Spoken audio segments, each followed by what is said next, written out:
wassalamu ala rasulillah wa ala alihi wa sahbihi wa mawalah wa la hawla wa la quwata illa billahi wa ba'd. Alhamdulillah, segala puja dan puji hanya milik Allah subhanahu wa ta'ala. Salat dan juga salam kita hadiahkan kepada Rasul kita Nabi besar Muhammad sallallahu alaihi wa ala alihi wasallam. Alhamdulillah, di pagi menjelang siang ini kita kembali bisa duduk-duduk untuk berthalabul ilmi. Tak lupa demi keberkahan majelis di pagi hari ini kita bersalawat kepada Rasul kita Nabi besar Muhammad sallallahu alaihi wasallam. Allahumma salli ala Muhammad wa ala alihi wa sahbihi wa man sara ala nahjihi ila yaumiddin. Ibu-ibu yang dirahmati Allah subhanahu wa ta'ala, kita lanjutkan kajian kita masih membahas 10 kaidah di dalam membersihkan jiwa. Dan kita masuk pada poin yang ketiga, menjadikan Al-Quran sumber dari tazkiyatun nufus. Ma'asyiral muslimat yang dimuliakan Allah subhanahu wa ta'ala, kita tahu bahwa Al-Quran adalah mukjizat terbesar yang Allah subhanahu wa ta'ala anugerahkan kepada Rasul dan kepada umat Islam. Bahkan Allah subhanahu wa ta'ala menjadikan orang-orang khusus dari kalangan manusia yang ada di bumi, dan mereka adalah ahlul Quran. Diriwayatkan dalam sebuah hadis dari Anas ibn Malik radhiyallahu anhu, Nabi sallallahu alaihi wasallam mengatakan, inna lillahi ahlina minan nas. Sesungguhnya Allah itu memiliki orang-orang khusus dari kalangan manusia. Kemudian Rasul ditanya, man hum ya Rasulullah? Siapa orang-orang khusus yang dekat dengan Allah subhanahu wa ta'ala itu? Maka Nabi sallallahu alaihi wasallam mengatakan, hum ahlul Qur'ani ahlullahi wa khasatuhu. Mereka adalah ahlul Quran, dan ahlul Quran adalah ahlullah, orang-orang khusus Allah, dan mereka masuk pada keluarga Allah subhanahu wa ta'ala. Tentu tidak heran kalau orang yang suka membaca Al-Quran, apalagi gemar membaca Al-Quran, apalagi sampai menghafalkan Al-Quran, mereka adalah keluarga Allah. Mereka adalah orang-orang khusus Allah subhanahu wa ta'ala. Karena orang-orang yang mencintai Al-Quran itu senantiasa diutamakan Allah, baik di dunia ataupun di akhirat. Apabila mereka berada di majelis-majelis, maka ahlul Quran akan menjadikan Quran di hati-hati mereka. Apabila mereka berada di masjid-masjid, maka ahlul Quran akan didahulukan di mihrab-mihrab. Sebagaimana Rasul mengatakan, ya ummul qaumu aqra'uhum li kitabillah. Yang berhak menjadi imam adalah orang yang pakar dengan Quran. Dan apabila dia di kuburan dan sudah meninggal dunia, maka mereka didahulukan, dimasukkan ke liang lahat, sebagaimana Nabi sallallahu alaihi wasallam mengatakan, unzuru ayyuhum akhdan bil Quran. Lihat siapa yang banyak hafalannya dalam Quran. yang banyak mengamalkan Al-Quran, yang banyak membaca Al-Quran, lebih dahulukan masuk kata Rasul dibandingkan yang lainnya. Ini di dunia. Bagaimana pula di akhirat? Maka Rasul sallallahu alaihi wasallam bersabda, yuqalu li sahibil Quran iqra wartaq warattil kama kunta turattil fid dunya fa inna manzilataka inda akhiri ayatin taqra'uha. Akan dikatakan kepada para pakar-pakar Quran, kepada orang yang senang membaca Quran, baca, tartilkan bacaan, naiklah, dan engkau akan mendapatkan tingkatan yang paling tinggi di sorga sesuai dengan ayat yang akhir yang kau baca di dunia. Jadi di dunia diangkat derajatnya, dan di sorga juga diangkat derajatnya. Makanya Umar radhiyallahu an pernah memuji Abdurrahman ibn Abza dan mengatakan, sadaqa Rasulullah sallallahu alaihi wasallam. Sungguh benar ucapan Nabi sallallahu alaihi wasallam, innallaha yarfa'u bihadzal kitab aqwaman. Sesungguhnya Allah Subhanahu wa taala mengangkat sebagian kaum dengan Al-Qur'an. Jadi Al-Qur'an itu mengangkat segalanya. Ketika Allah Subhanahu wa taala menurunkan Al-Qur'an lewat Jibril, maka tidak sembarang malaikat yang diutus untuk menyampaikan Al-Qur'an, tapi malaikat yang merupakan pemimpin para malaikat, Sayyidul Malaikah, pemimpinnya para malaikat, Jibril alaihi salam. Ketika Al-Quran diturunkan kepada manusia, tidak sembarang diturunkan kepada manusia, tapi diturunkan kepada Sayyidul Anbiya'i wal Mursalin, pemimpinnya para nabi dan rasul, Nabi kita Muhammad sallallahu alaihi wasallam. Ketika Al-Quran turun kepada Nabi sallallahu alaihi wasallam, tidak sembarang bulan diturunkan Quran, tapi di bulan yang sangat-sangat berkah, Ramadan, dan tidak sembarang malam, tapi diturunkan di malam yang lebih baik daripada 1000 bulan, malam Lailatul Qadar. Lihat ketinggian dan keutamaan Al-Quran.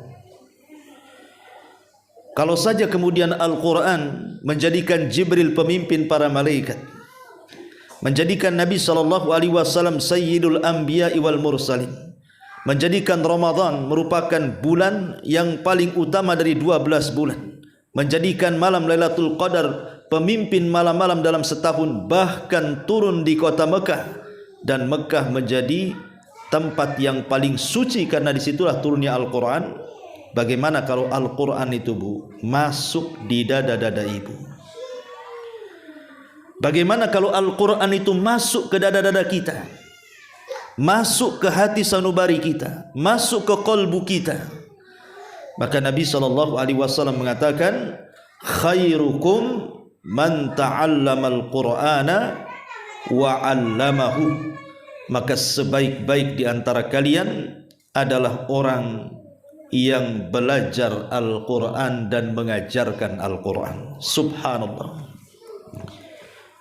Ma'asyiral muslimat yang dimuliakan Allah Subhanahu wa ta'ala, wallahi saya berani bersumpah kepada Allah Subhanahu wa ta'ala, kalau Al-Quran itu dijadikan pegangan dalam hidup ibu dan keluarga ibu, maka akan mendatangkan keberkahan yang luar biasa. Dan ini mujarrab, artinya sesuatu yang sudah dipraktekkan, sesuatu yang sudah dibuktikan oleh para ulama. Bagaimana Al-Quran itu mempengaruhi segala sesuatu yang ada di sekitar kita. Dia bisa mempengaruhi pasangan kita, dia bisa mempengaruhi orang-orang di sekitar kita, bahkan bisa mempengaruhi kita sendiri, bahkan bisa mempengaruhi kepada rizki kita, kepada keberkahan kita, kepada kehidupan kita. Quran itu bisa merubah segalanya. Coba kalau seandainya Al-Quran diterapkan, setiap hari ibu baca Quran 1 lembar, kemudian suami juga membaca Al-Quran, kemudian anak-anak juga membaca Al-Quran, kemudian ajak tetangga-tetangga kita untuk membaca Quran, Bu, ibu akan lihat bagaimana pengaruh Al-Quran itu luar biasa dalam kehidupan kita, baik dalam kemudahan rizki, baik dalam kemudahan urusan, baik dalam kemudahan masalah, baik dalam menyelesaikan segala konflik dan begitu seterusnya. Ya, karena Quran itu adalah petunjuk dari Allah Subhanahu wa ta'ala. Maka jangan sampai satu hari ibu tidak baca Quran, karena pengaruhnya luar biasa. Nanti saya akan sebutkan bagaimana Al-Quran itu mempengaruhi segalanya. Ma'asyiral muslimat yang dimuliakan Allah Subhanahu wa ta'ala, di dalam Al-Quranul Karim Allah Subhanahu wa ta'ala berfirman, tepatnya dalam surah Al-Hasyr ayat 21. Allah mengatakan, "Lau anzalna hadzal Qur'ana 'ala jabalin la ra'aitahu khashi'an mutasaddian min khasyatillah. Wa tilkal amsalu nadribuha lin-nasi la'allahum yatafakkarun." Sekiranya kami turunkan Al-Quran ini kepada sebuah gunung, pasti kamu akan melihat bagaimana gunung itu tunduk, terpecah belah disebabkan takut kepada Allah Subhanahu wa ta'ala. Dan perumpamaan-perumpamaan itu kami buat untuk manusia agar mereka berpikir. Lihat bagaimana Al-Quran mempengaruhi benda-benda mati. Gunung itu benda mati, benda padat. Tapi kalau mereka mendengar Al-Quranul Karim dan Al-Quran turun kepada mereka, maka mereka akan merasakan takut yang luar biasa, sehingga terkadang bisa memecahkan batu-batunya. Lihat bagaimana Al-Quran juga pengaruh kepada benda padat. Ma'asyiral muslimat yang dimuliakan Allah Subhanahu wa ta'ala, bahkan bukan hanya pengaruh kepada gunung-gunung, kepada lautan-lautan. Lihat bagaimana Al-Quran juga bisa mempengaruhi kepada kondisi-kondisi manusia, baik dia orang kafir, baik dia dari kalangan ahli kitab, orang-orang musyrik, apalagi orang-orang yang beriman. Bahkan Nabi SAW sendiri, Bu, dia tidak cukup hanya sekedar membaca Quran saja, tapi dia meminta sahabatnya untuk membacakan Al-Quran dan dia mendengarnya. Dalam sebuah hadis, Nabi SAW pernah datang kepada Abdullah ibn Mas'ud radhiyallahu anhu yang kunyahnya Ibnu Ummi Abdin. Apa kata Rasul? Rasul SAW mengatakan, "Iqra' alayya al-Quran." Bacakan kepadaku Al-Quran. Bacakan kepadaku Al-Quran. Tolong anak-anak, Bu, ya, ini konsentrasinya jadi buyar, ya. Ditenangkan dulu. Taib. Jadi Abdullah bin Mas'ud radhiyallahu an didatangkan oleh Nabi SAW, kemudian disuruh membaca Quran. Apa kata Nabi SAW? "Iqra' alayya al-Quran." Bacalah untukku Al-Quran. Subhanallah. Quran turun kepada Nabi, tapi Nabi minta dibacakan Quran. Artinya terkadang pengaruh Al-Quran itu kalau kita baca kurang berpengaruh, tapi kalau kita mendengar terkadang pengaruhnya juga kuat. Betapa banyak kalau kita mendengar Quran, Bu, mungkin suaranya bagus, suara indah, tajwidnya bagus, tahsinnya luar biasa, terkadang kita bisa melelehkan air mata, kan, Bu, apabila mendengar orang yang membaca Quran itu indah suaranya.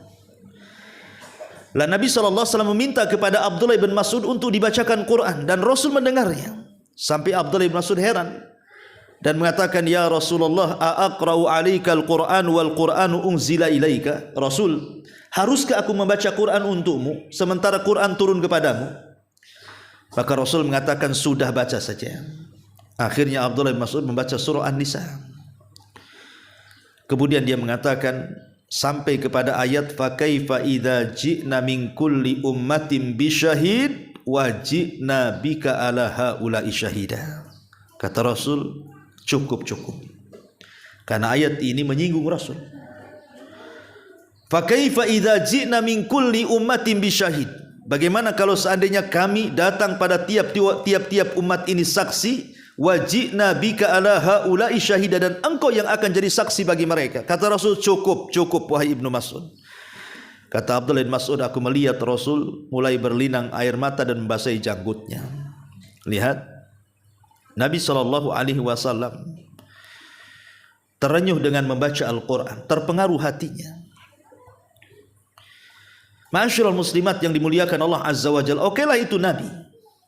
Hatta orang-orang kafir sekalipun. Dijelaskan dari Abdullah ibn Amr ibn As radhiyallahu an. Abdullah ibn Amr ibn As radhiyallahu an. Ketika Nabi SAW membaca surah Ibrahim, Rabbi innahunna adlalna katsiran minan nas, faman tabi'ani fa innahu minni. Ya Rabb, sesungguhnya mereka berhala-berhala itu sudah menyesatkan kebanyakan manusia, maka barang siapa yang mengikuti aku maka dia termasuk golonganku. Tiba-tiba kemudian Nabi SAW mengangkat kedua tangannya dan mengatakan, Allahumma ummati ummati. Ya Allah, umatku dan umatku. Kemudian Rasul membacakan, in tu'adzibhum fa innahum ibaduk, wa in taghfir lahum fa innaka antal azizul hakim. Kalau engkau mengadab mereka ya Rabb, mereka hamba-hambamu. Jika engkau mengampuni mereka, maka engkau adalah zat yang maha kuat lagi maha bijaksana. Akhirnya Nabi SAW menangis sejadi-jadinya.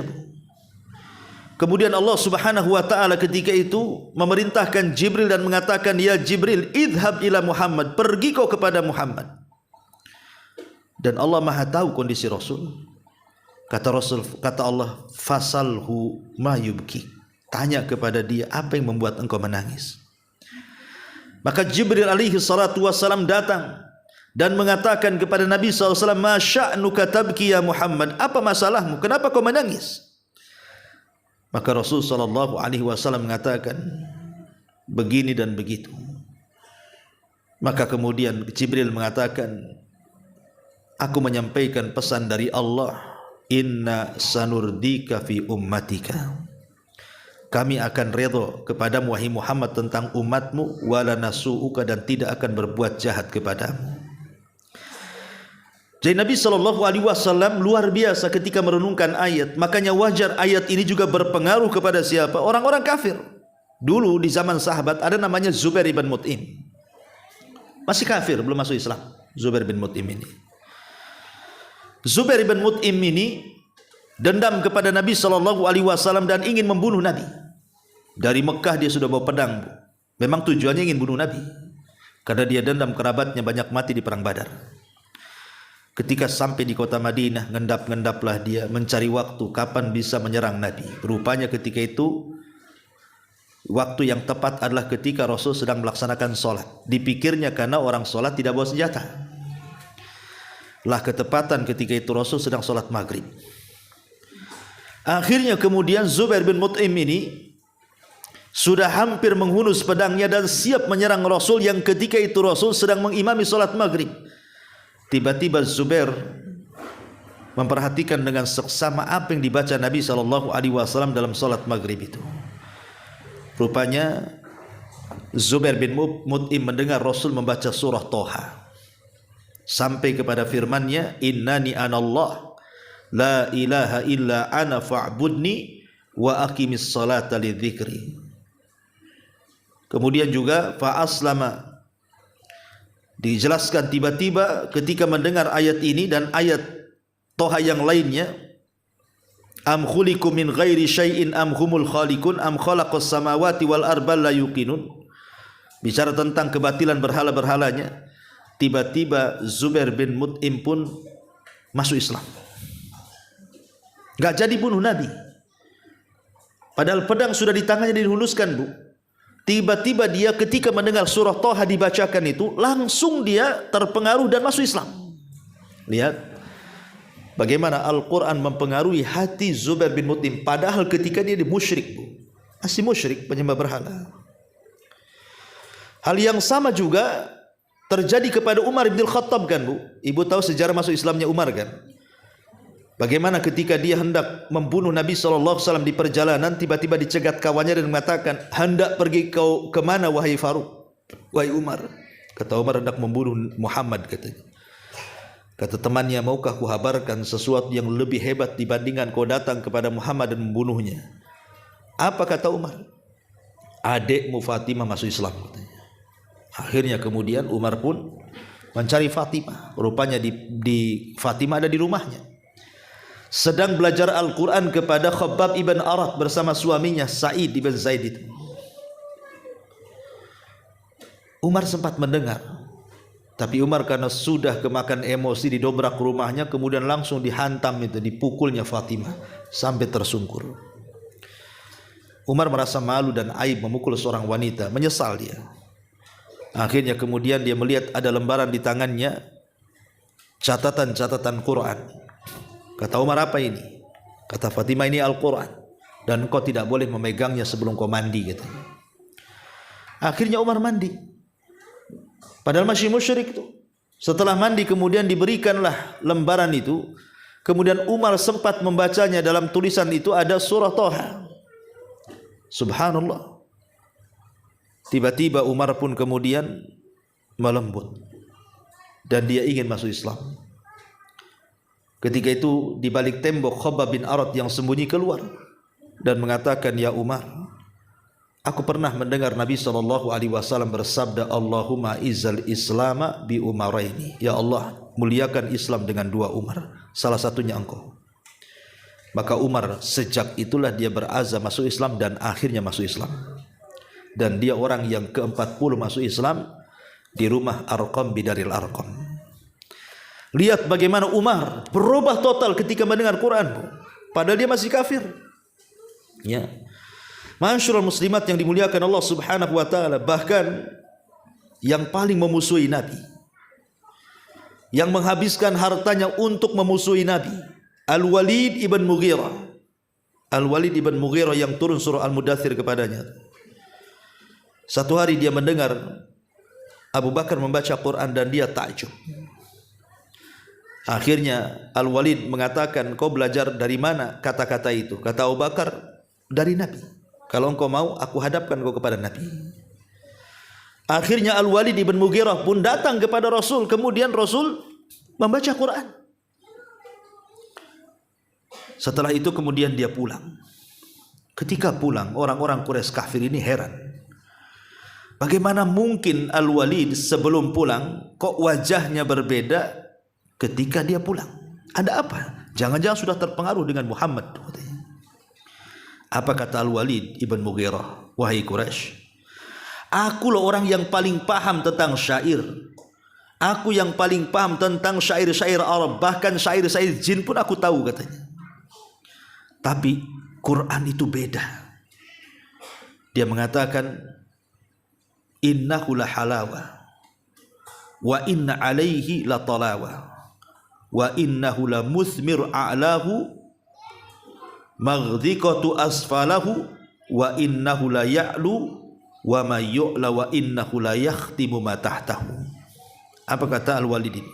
Demi Allah, Quran itu sangat manis, memiliki tilawah kenikmatan-kenikmatan dalam telinga. Bagian atasnya berbuah, sedangkan bagian bawahnya begitu subur.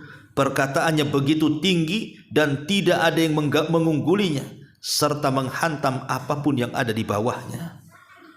Hampir-hampir Al-Walid masuk Islam. Kalau bukan karena takut hilang jabatan, dia sudah masuk Islam, Bu. Tapi karena takut hilang jabatan, akhirnya tetap kufur. Tapi kan sempat terpengaruh tuh. Sampai Abu Jahal itu ketakutan kalau Al-Walid masuk Islam karena dia orang paling kaya di Mekah ketika itu. Bagaimana kalau dia masuk Islam? Satu kota Mekah bisa masuk Islam dengan kekayaannya tuh. Tapi lihat pengaruhnya Quran kepada musuh-musuh Nabi SAW. Bahkan bukan hanya kepada manusia, kepada bangsa jin Quran itu berpengaruh. Jadi ketika Nabi SAW pulang dari Taif, gagal berdakwah di Taif karena orang Taif lebih ganas dibandingkan orang Quraisy, melempari Rasul sampai Rasul lari 1 mil dengan Usama atau dengan Zaid ibn Harithah pembantunya. Akhirnya kemudian Rasul beristirahat di kebun kurma. putra-putra Mughirah. Disitulah Nabi SAW salat fajar, salat subuh. Kemudian membaca Al-Quran. Allah takdirkan ada 7 atau 8 jin itu nyasar ke kebun itu dan mendengar Nabi SAW membaca Al-Quran. Tiba-tiba setelah Rasul selesai salat, kalangan jin ini mengatakan, aman Nabi, kami beriman dengan itu. Dari sini turun surah Jin ayat 1 sampai 2. Qul uhiya ilayya annahu istama'a nafarun minal jinni faqalu inna sami'na qur'anan ajaba yahdi ila rusdi fa'amanna bihi wa lan nusyrika bi rabbina ahada. Katakan ya Muhammad, telah diwahyukan bahwa ada sekelompok jin, mereka mengatakan kami mendengar Al-Quran yang ajaib yang mengantarkan kepada petunjuk, kami pun beriman dengannya dan kami berjanji tidak akan menyekutukan Allah dengan siapapun. Dan Allah gambarkan lebih lengkapnya dalam surah Al-Ahqaf ayat 29 sampai 32. Wa id sarafna ilaika nafaran minal jinni yastami'una al-Qur'an falamma hadaruhu qalu ansitu falamma qudiya wallaw ila qaumihim munzirin. Ketika kami palingkan kepadamu sekelompok jin, kata Allah, mendengarkan bacaan Quran. Ketika mereka hadir mendengarkan, mereka mengatakan diam, diam. Dengarkan orang itu membaca. Kemudian mereka beriman. Setelah itu mereka berpaling pulang ke kaumnya dan menjadi pemberi peringatan kepada kaum sesama bangsa jin. Subhanallah, 1 kali dengar Quran jin beriman, Bu. Itulah kadang-kadang, Bu, ya, kita ini tidak lebih baik daripada jin pula. Jin sekali mendengar beriman, Bu. Manusia ini berkali-kali dengar Quran, Bu, tidak beriman. Kadang-kadang lari pula orang dengar Quran itu. Coba ibu bawa Quran, ada tetangga yang sedang ngerumpi, Bu, duduk di sampingnya baca surah Al-Baqarah, Bu. Buyar itu, Bu. Ini tempat ngerumpi. Kok salah tempat katanya. Kadang-kadang kan aneh, Bu. Saya pikir Quran dibacakan jin aja yang lari, tetangga pun bisa lari. Ya mungkin ada jinnya, mungkin itu. Tapi yang jelas bahwa bagaimana di sini Al-Quran itu mempengaruhi sampai kepada bangsa jin, kan luar biasa, ya. Luar biasa pengaruh Al-Quran itu. Ma'asyiral muslimat yang dimuliakan Allah Subhanahu wa taala, bahkan Quran juga mempengaruhi para malaikat. Bukan jin aja, malaikat aja terpengaruh.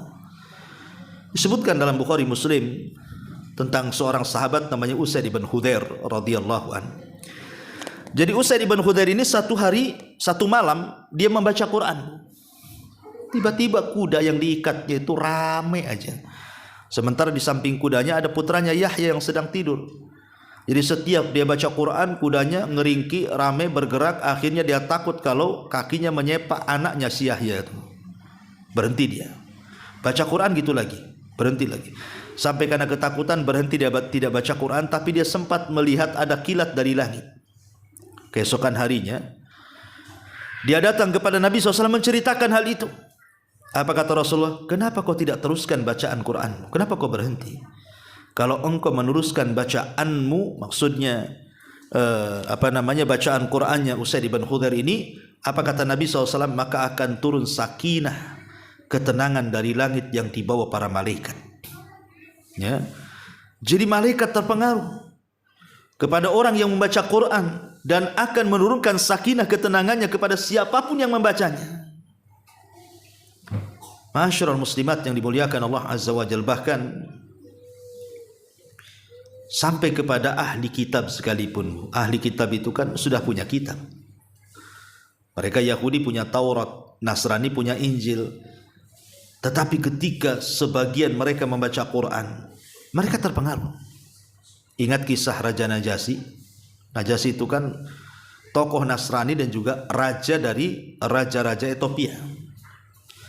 Ketika para sahabat hijrah pertama kali ke Habasyah, ke negerinya Najasyi ini, maka orang-orang Quraisy kan tidak setuju, bahkan mengutus Amr ibn As untuk mengembalikan mereka.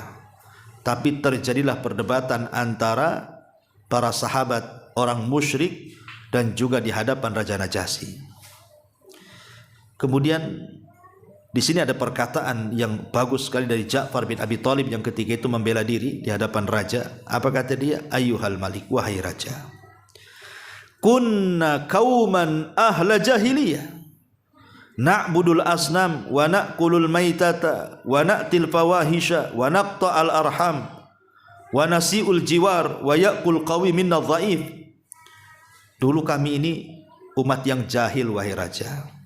Kami dulu menyembah patung, memakan bangkai, berzina, memutus silaturahim, buruk dengan tetangga, yang kuat menindas yang lemah. Tiba-tiba Allah utus kepada kami seorang nabi. Kami kenal nasabnya, kami kenal kejujurannya, kami kenal amanahnya, kami kenal bagaimana dia menjaga kehormatannya. Dia pun mengajak kepada kami untuk mentauhidkan Allah. Dia pun mengajak kami untuk berkata dengan kata-kata yang jujur, disuruhnya kita amanah, disuruhnya kita silaturahim, disuruhnya kita berbuat baik kepada tetangga, disuruhnya kita untuk tidak melakukan yang haram, melakukan zina, mengucapkan kalimat kotor, memakan harta anak yatim, menuduh manusia baik, wanita-wanita baik-baik, berzina, memerintahkan kami beribadah, salat, zakat, puasa, terus disebutkan sampai akhirnya Amr ibn As ini mempengaruhi Najasyi dan mengatakan, ya memang seperti itu, tapi kata Amr ibn As kepada Najasyi itu, dia mengatakan tentang ibunda kalian dan Isa bin Maryam begini dan begitu. Akhirnya kemudian Ja'far ibn Abi Thalib membacakan surah Maryam. Bagaimana sikap kaum muslimin terhadap Maryam dan Isa. Dalam surah Maryam kan diceritakan.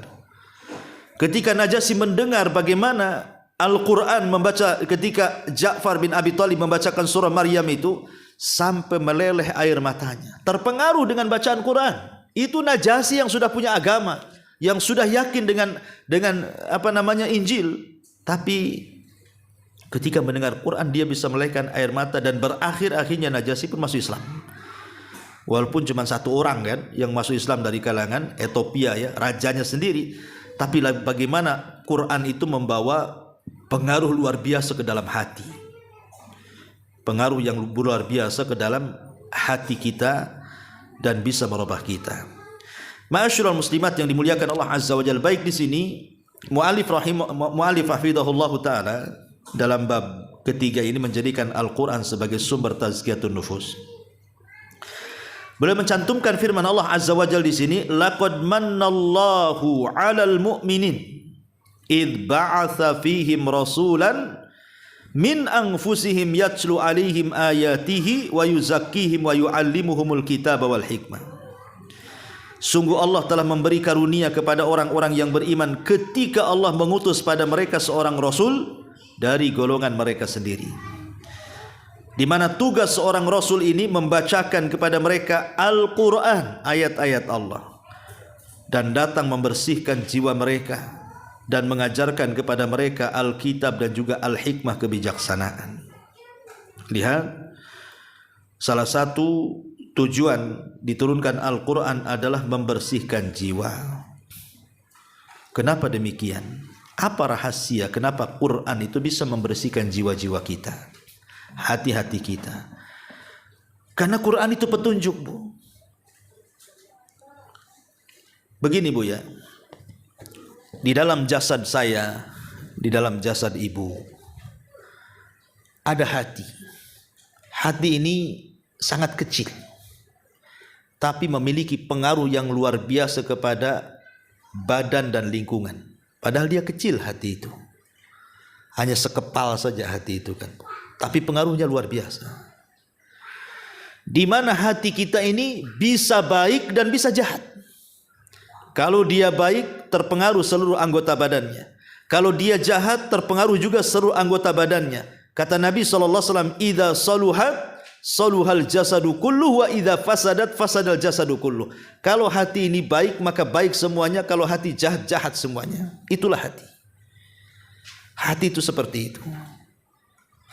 Lah kalau hati seperti ini, pengaruhnya luar biasa hati ini, ya. Orang bisa baik dan orang bisa jahat. Kalau hati yang bisa menentukan arah kemana badan ini harus bergerak, kepada kebaikankah ataukah kepada kejahatankah, kemudian dipenuhi dengan hidayah, dipenuhi dengan Al-Quran yang merupakan hidayah, yang di dalamnya ada wejangan-wejangan, ada perintah-perintah, ada larangan-larangan, ada kebaikan-kebaikan, saya kira hati itu pasti akan dipenuhi dengan kebaikan. Dan kalau hati dipenuhi dengan kebaikan, anggota badan itu hanya mengikuti saja. Apa kata hati? Kata hati, mata, Quran melarang kau memandang yang haram, pandang yang halal. Maka mata akan memandang yang halal. Telinga, Quran melarang kau mendengar gibah, kau mendengar hal-hal yang dosa. Dengarkan ke yang bagus, dengarkan Quran, dengarkan dzikir, dengarkan nasihat. Maka telinga akan menurut. Kata hati, lisan, jangan kau suka gibah ya. Quran menyuruh tidak boleh gibah, karena bergibah itu sama dengan memakan bangkai saudaranya. Ayuhibbu ahadukum an ya'kula lahma akhihi faitan fakarihtumu. Maka lisan pasti akan berhenti, Bu. Kalau kata hati diam, uskutlah tatakallam, diam, jangan bicara, ya, pasti akan diam. Kaki jangan melangkah ke yang haram, pasti tidak akan melangkah. Tangan kau jangan berak. Begitulah Al-Quran akan merubah segalanya, Bu. Makanya kenapa Al-Quran itu bisa membersihkan jiwa, karena memang Al-Quran itu sendiri petunjuk, mengarahkan kita kepada yang baik. Bukan hanya sekedar itu, dia adalah obat. Wa nunazzilu minal Qur'an ma huwa syifa. Sebagaimana Allah mengatakan, dan kami turunkan Al-Quran itu menjadi obat. Dan di sini Allah katakan, ya ayyuhan nas qad ja'akum mau'idhatum mir rabbikum wa syifaa'un lima fis sudur wa hudan wa rahmatun lil mu'minin.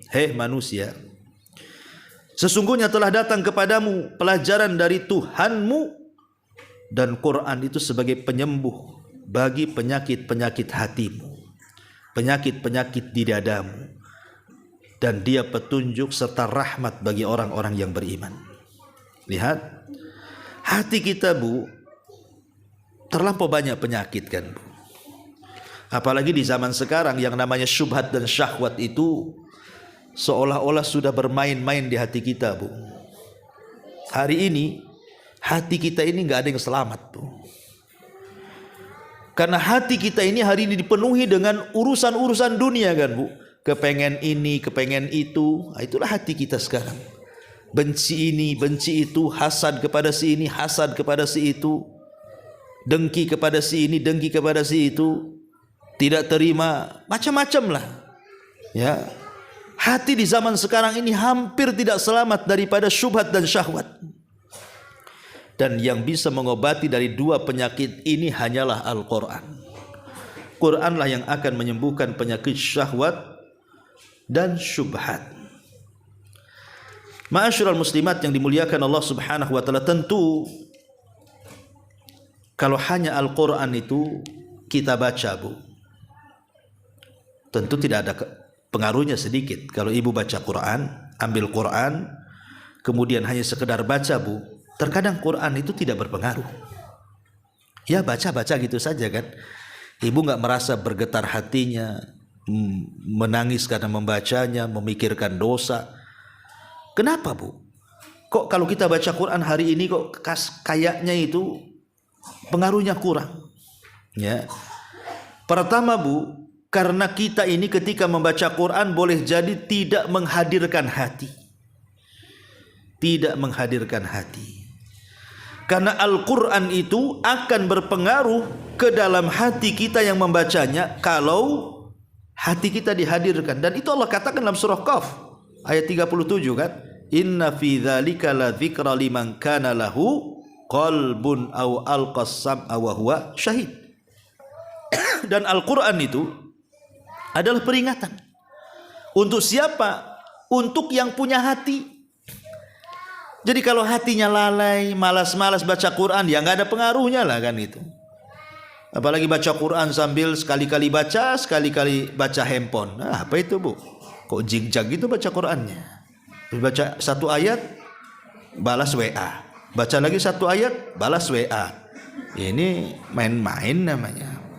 Ya, kalau baca Quran matikan tuh handphone itu. Fokus, memang betul-betul saya baca Quran. Hadirkan hati. Ya. Yang kedua, Bu, usahakan kalau baca Quran jangan geremeng-geremeng bahasa saya itu. Ya, dikeraskan. Kan ibu dalam rumah nggak dengar kecuali ibu saja kan. Dalam kamar, ya dikeraskan Bu, karena biasanya mengeraskan membaca Quran itu ada pengaruh tersendiri. Dibandingkan ibu hanya bisik-bisik, itu kurang. Ya.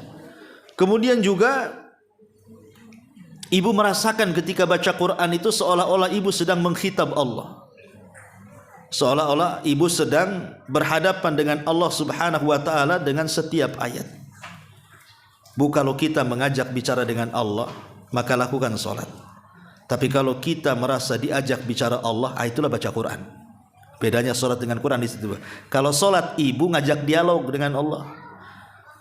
Karena setiap ibu membaca surah Al-Fatihah, Alhamdulillahirabbil alamin, Allah katakan apa? Hamidani abdi, hambaku sedang memujiku. Apabila kita membaca Ar-Rahman Ar-Rahim, Allah jawab apa? Athna alayya abdi, hambaku sedang mengagungkan aku. Apabila kita membaca Maliki Yaumiddin, Allah jawab gimana? Majjadani abdi, hambaku sedang membesarkan aku. Kalau kita hendak berdialog dengan Allah, lakukan sholat. Tapi kalau kita hendak diajak dialog oleh Allah Subhanahu wa taala, baca Quran. Hadirkan dalam hati bahwa kita sedang diajak dialog oleh Allah Subhanahu wa taala. Sehingga enggak main-main. Ibu saja kalau seandainya datang ke wali kota, gubernur, ditata rapi bahasanya. Ya kan, takut salah, takut tersinggung. Masalah nih. Masa sama wali kota ditata rapi, kok kepada Allah kok asal-asalan, nih gimana ceritanya? Ya, tentu akan lebih lagi kan, kita lebih sopan lagi dengan Allah Subhanahu wa taala. Termasuk juga kalau ingin terasa ketika baca Quran itu, cobalah mentadaburi ayat-ayat itu. Alhamdulillah Bu, sekarang kan sudah dimudahkan tuh terjemahan Quran, ya. Sekali-kali ibu mungkin sudah menghatamkan beberapa kali hatam Quran itu, bacalah terjemahannya supaya ibu minimalnya tahu isinya. Ya. Syukur-syukur ibu membeli tafsir terjemahan, ibu juga baca tafsirnya supaya makin lagi paham, oh begini si Quran itu rupanya. Sehingga makin lagi pengaruhnya luar biasa kepada kita. Kemudian coba juga baca-baca kisah-kisah dalam Quran. Kisah-kisah Quran kan banyak tuh Bu, kisah-kisah orang dulu, kisah para nabi. Karena terkadang kisah itu mempengaruhi juga tuh. Ya. Kemudian juga kata para ulama, ada istilah fahmul hudud khairun min fahmil huruf, bahwa memahami batasan-batasan, hukum-hukum, larangan-larangan, wejangan-wejangan dalam Al-Quran itu jauh lebih baik dibandingkan hanya sekedar memperhatikan bacaannya, tajwidnya, tahsinnya, dan begitu seterusnya. Dua-duanya baik, tetapi kalau lebih baik lagi ibu renungkan isinya. Baru Quran itu akan mempengaruhi kita. Dan akan lebih mempengaruhi lagi Bu, kalau dibaca di sepertiga malam akhir. Ketika manusia sudah tidur, ibu tahajud, ambil Quran, baca, itu pengaruhnya luar biasa Bu. Karena Allah yang mengatakan inna nasyi'atal laili hiya asyaddu wat'aw wa aqwamu qila. Jadi bacaan Quran di malam hari itu lebih berasa kepada jiwa, itu Allah yang mengatakan. Sehingga pengaruhnya luar biasa gitu ya, kalau digunakan untuk qiyamul lail atau dibaca ketika di sepertiga malam. Karena Allah mengatakan wat'an wa aqwamu qila, itu lebih berasa kepada jiwa kita, lebih berasa kepada hati kita. Ma'asyiral muslimat yang dimuliakan Allah Subhanahu wa taala. Tapi ya gitulah, kadang-kadang karena kita ini hidup di dunia banyak masalah, sedih, banyak persoalan, muskilah, kesulitan di mana-mana, ya kan? Kemudian bukannya mendekat Al-Qur'an, makin jauh dari Al-Qur'an. Ya, kemudian juga gelap hati kita ini karena banyaknya maksiat dan begitu seterusnya. Kadang-kadang itu pula yang menjadikan Al-Qur'an itu tidak berpengaruh kepada kita. Ma'asyiral muslimat yang dimuliakan Allah Subhanahu wa taala. Padahal kalau kita melihat pahalanya saja kan, cukuplah dua yang kita pahami. Sebenarnya banyak. Satu, orang yang suka baca Quran itu Bu, Quran akan jadi syafaat ibu. Nanti pada hari kiamat Quran akan membela kita di hadapan Allah. Siapa yang banyak membaca Quran di dunia, maka akan banyak pembelaannya di akhirat di hadapan Allah. Karena di zaman nanti di akhirat nggak ada lawyer, Bu. Nggak ada pengacara, ya. Di akhirat itu yang bisa menolong amalan kita, dan salah satunya adalah Quran yang paling berpengaruh menjadi penolong kita pada hari kiamat. Yang kedua, setiap satu huruf itu 10 kebaikan. Kalau ibu baca Qul huwallahu ahad Allahus samad itu berapa huruf tuh? Kalilah 10. Kalau diulang-ulang sampai 100 kali kulhunya, oh makin banyak pahalanya kan begitu. Makanya orang yang menghafal Quran itu paling banyak pahalanya, Bu. Ibu ini sudah tua. Sudah tua kan, Bu? Ya. Adalah yang tua, yang muda sedikitnya. Jadi umpamanya seandainya ibu ini ingin menghafal, oh sekarang wadua sudah hafal lam yakunil kan, itu agak panjang kan, Bu? Ya. Ibu ingin menghafal lam yakunil ladina kafaru itu. Lam yakunil ladina kafaru, lam yakunil ladina kafaru. Ulang-ulang sampai 1000 kali nggak hafal-hafal. Ya, nggak apa-apa, Bu, nggak hafal-hafal nggak ada masalah. Ya, walaupun sebenarnya ada masalah, kenapa tak hafal-hafal kan itu? Maksud saya nggak ada masalah itu jangan berhenti gara-gara tidak hafal. Kok nggak hafal-hafal saya kan? Rupanya yang menghalangi hafalan karena banyak utang kan itu. Maksud saya kalau ibu terus baca walaupun tak hafal, Bu, sekali baca itu kan dalam satu ayat itu kan banyak huruf, Bu. Kalau ibu ulang-ulang satu ayat 1000 kali, kalikan satu huruf 10 pahala. Makanya nggak apa-apa nggak hafal-hafal pun, tapi kalau diulang-ulang tuh nggak terasa pahala kita banyak kan? Karena target kita baca Quran kan cari pahala, bukan target hanya sekedar menghafal saja. Lebih daripada itu cari pahala. Jadi itu harus paham, pahala Quran itu luar biasa. Dan baca Quran kan nggak bayar, nggak harus sedekah kan pakai harta, haji harus ke Mekah, puasa harus lapar-lapar. Quran bisa habis makan, minum, baca Quran. Ya, jadi itu amalan yang mudah tapi pahalanya luar biasa, luar biasa. Ya. Ma'asyiral muslimat yang dimuliakan Allah Subhanahu wa taala. Disebutkan oleh para ulama bahwa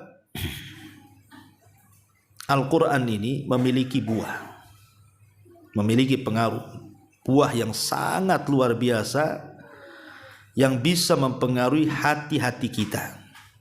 Apa saja pengaruh Al-Quran kepada hati kita itu? Satu, ziyadatul iman.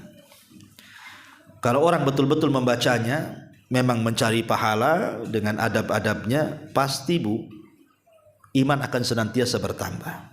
Innamal mu'minuna alladzina idza dzukirallahu wajilat qulubuhum wa idza tuliyat alaihim ayatuhu zadathum imana. Bertambah iman kita kalau dibacakan Quran atau membaca Quran itu.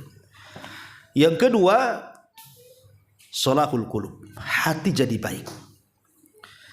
Hati jadi baik. Kenapa demikian? Karena tadi saya katakan Quran ini bisa menghilangkan penyakit syahwat dan syubhat. Penyakit syahwat dan syubhat. Sebagaimana Allah mengatakan, ya ayyuhan nas, wahai manusia, qad ja'akum mau'idatum mir rabbikum, telah datang peringatan dari Rabb kalian, maksudnya Al-Qur'an, wa syifaa'un lima fis sudur, dan obat bagi hati-hati kalian. Kata Abdurrahman As-Sa'di, maksudnya obat pada hati-hati kalian, min amradis syahawat wasyubhat, dari penyakit syahwat dan syubhat. Kemudian yang ketiga, orang yang suka membaca Quran, cinta, senang, gemar, itu akan mudah melakukan ketaatan. Al-iqbal ala ta'atillah. Dia akan mudah untuk menangis, mudah untuk takut, mudah untuk, pokoknya akan mempermudah ibadah dia kepada Allah Azza wa Jalla kalau orang tidak lepas daripada Quran. Ya. Kemudian yang keempat, ziyadatu khasyatillahi Azza wa Jalla, akan bertambah-tambah takutnya dia kepada Allah. Kalau gunung saja bisa meledak gara-gara takut kepada Allah Azza wa Jalla, harusnya hati manusia lebih takut lagi dibandingkan gunung. Itulah pengaruh Quran. Bahkan lebih daripada itu, yang kelima, tahdzibus suluk wal akhlak, bisa membersihkan akhlak-akhlak yang tercela, akhlak-akhlak yang kurang bagus. Dan juga yang keenam, bisa menjadi obat. Ya, bisa menjadi obat. Ibu kalau umpamanya anak rewel malam-malam, bukan, kok nangis anak bayi ini, tinggal dibacakan Quran aja. Umpamanya ibu mau ngasih susu gitu ya, SGM atau apa gitu kan, dibacakan aja lah di susu itu, air susu itu, baca Al-Fatihah ke Muawwidhataini, kan udah jadi obat itu. Baru disusukan kepada anaknya. Yakin ibu niatkan untuk obat kan itu ya. Sebenarnya kalau kita lebih bergantung kepada Allah Azza wa Jalla itu, maka semua akan dipermudah. Dan kalau hati kita bersih Bu, kita tidak mungkin bosan membaca Quran. Dan itu ucapan Utsman bin Affan radhiyallahu anhu mengatakan, "Lau taharat qulubukum ma sabita min kalami rabbikum." Kalau hati kalian bersih, kata Utsman, kalian gak akan mungkin kenyang tuh. Baca Quran pasti akan baca Quran terus. Cuman hati kita ini kadang udah kotor Bu. Udah banyak dengki, banyak dendam, banyak hasad, mikir dunia. Kadang-kadang nengok Quran itu kayaknya kurang ini ya, kurang tertarik gitu ya. Bahkan ketika ibu menikah dengan suami, maharnya Al-Quran dan seperangkat alat sholat Bu, masih aja di etalase tuh Quran tuh, gak keluar-keluar. Sejak kawin sampai umur 60 tahun di etalase dia. Kan ini untuk dipajang, untuk dibaca. Kalau saya masih ingat dulu Bu, masih kecil-kecil saya itu masih sering ke musola, ke langgar kan. Itu kadang-kadang banyak Quran sobek itu. Banyak sekali Quran sobek itu. Sampai kalau kita nyari Quran yang benar itu hampir tidak ada tuh, mesti nanti satu surat hilang. Ya, kenapa? Karena orang dulu tuh rajin baca Quran tuh. Sampai kalau nyari Quran yang benar itu susah tuh. Sekarang Bu, saya masuk ke masjid itu rapi Quran itu di etalase Bu. Rapi, sak jilid-jilidnya kayak nggak pernah disentuh itu. Ramadan aja itu keluarnya itu kuncinya tuh. Nah ini kan kemunduran. Betul lah nanti pada hari kiamat Rasul mengatakan di hadapan Allah, Rabbi inna qaumi ittakhadhu hadzal qur'ana mahjura. Ya Rabb, maafkan kaumku karena mereka ketika di dunia mulai meninggalkan Quran. Sudah tidak membacanya, tidak cinta membaca tafsirnya, tidak suka mengamalkan isinya, karena tadilah mungkin hati kita sudah kotor. Maka mulailah dari sekarang ya, kita memulai lagi mengawali, kalau bisa itu satu hari ya, walaupun tidak satu lembar ya separuh lembar, ataupun ya 2-3 ayat lah, tapi rutinitas selepas sholat itu. Dan ibu bisa rasakan keajaibannya, bisa merasakan keajaibannya. Kalau tadi pertama kita mencintai Al-Quran, bersihkan hati dari dosa dan maksiat, kemudian ambil waktu-waktu yang pas sepertiga malam pamannya kan, kemudian juga rasakan dalam hati bahwa kita sedang berdialog dengan Allah Subhanahu wa taala, kemudian kita meminta pertolongan kepada Allah Azza wa Jalla untuk dipermudah dalam membacanya, memahaminya dan mengamalkannya, insyaallah maka ibu akan melihat keajaiban Al-Qur'an itu. Kalau sekarang ya biasa-biasa aja karena tidak dicoba ya sampai seperti yang dijelaskan oleh para ulama dalam kitab ini. Wallahu a'lam bishawab. Ini materinya.